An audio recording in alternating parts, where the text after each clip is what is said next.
hey, what about rejoining the G8? And he just goes, niet. That was it. And then they said, well, could you explain that? He goes, why join them? He says, we stopped doing that years ago. And he said, you'd go and nobody would talk to you. So it's like, why go?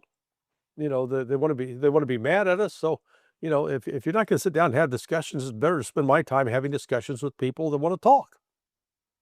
And this is, and your friend and my friend, Sergei Karaganov, he's been one of the leading voices in saying, hey, and as we talked about the last time I was with you, you wrote a book on this about Russia turning away from the West and expanding relationships to the East, and that this is really the future of Russia.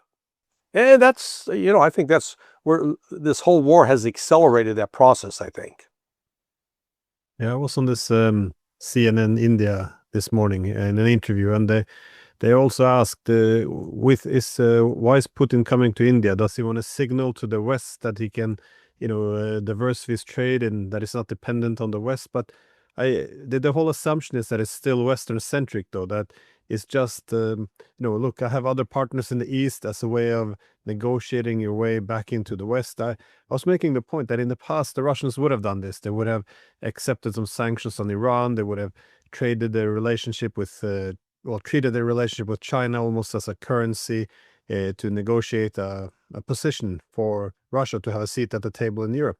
But those days ended in 2014. That was the consequence of toppling the government in Ukraine. And I made that point that, when the Russians signed the Power of Siberia 2, this is 30 years of gas from the Arctic, which was going to Europe, but now going to China. This is not sending signals to the West that we can live without you. They are decoupling.